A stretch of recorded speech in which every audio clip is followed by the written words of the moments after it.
So far, 2022 has been pretty ugly for investors. We've seen markets fall worldwide. The S&P 500 is down nearly 20% year to date. Dow Jones down 15%, and the FTSE 100 by 5%. We hear talks of a potential upcoming recession, and of course, let's not forget the general increase in inflation and living costs. So when will this doom and gloom all come to an end?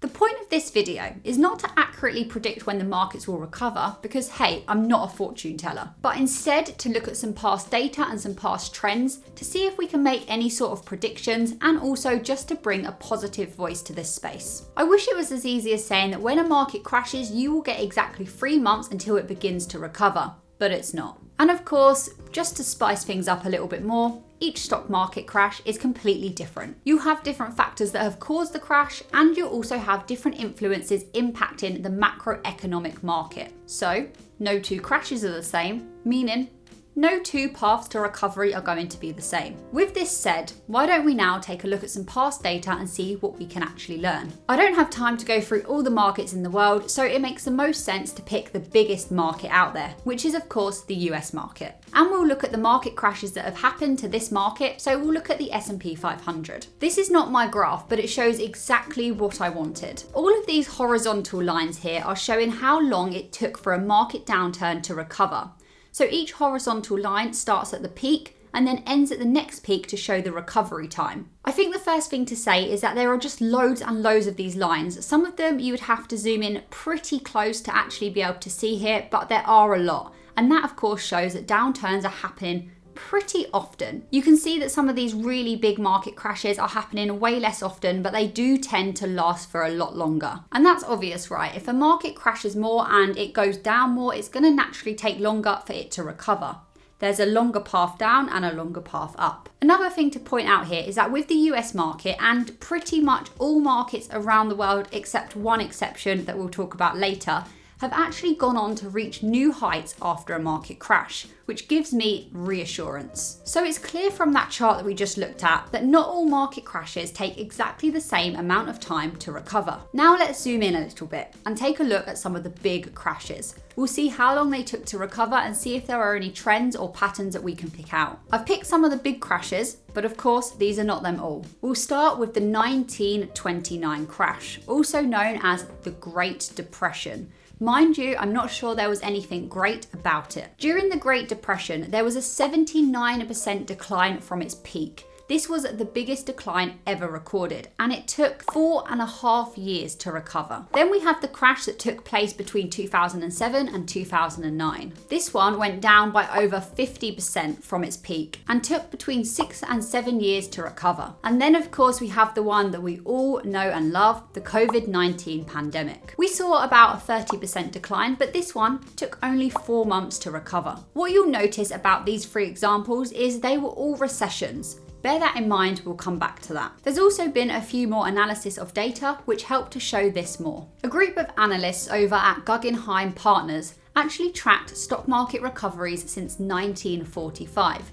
And from their research, they produced this data. This is interesting because you can see a kind of correlation here between how long the crash lasts and then how long it takes for it to recover. The longer the crash lasts, the longer it takes. Also, there seems to be a relationship here between the severity of the decline and how long it takes for the market to recover. The bigger the decline, the longer it takes to recover, which makes sense because it will take longer to get back to the top if the fall down is steeper. When a crash is then followed by a recession, the market, and this is not always the case, typically takes longer to recover than if there was just a crash on its own. I say not always because we've all seen 2020. This was a recession, but it only took a very short amount of time for the markets to recover. And the crash of 2020 actually went on to see a really strong recovery really quickly. This is just us noticing a pattern, and it doesn't allow us to predict future recoveries with any sort of accuracy. For example, let's take the pandemic again. The crash of 2020 only took 4 months for the market to recover.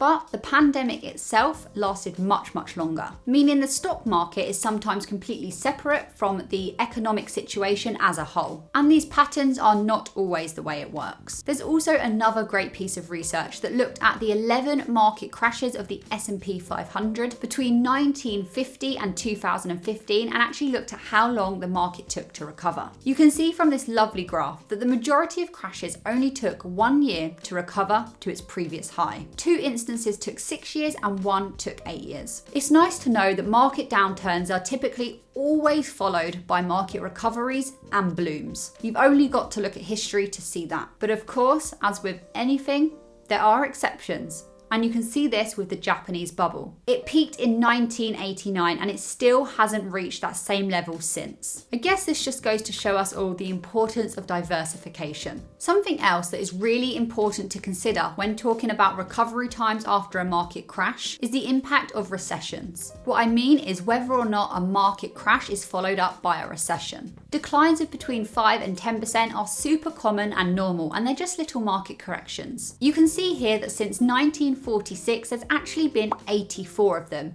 and on average, it's only taken 1 month for the market to then recover. Dips of 10 to 20% are not quite as common, but take about 4 months to recover. Declines of 20 to 40% take 14 months to recover on average, and big declines of 40% or more, so those big recessions, happen only about once every 25 years, but they take on average nearly 5 years to recover. Some investors would argue that if you actually, as an investor, get to live through 1 or even 2, maybe more recessions, you are super lucky as long as you've got the time to then recover from them, because of course a lot of money can be made when the market falls by this amount. I hope with this research that I've shown you today that you can see that there perhaps are some common trends that you can look at when you're trying to predict how a market will recover.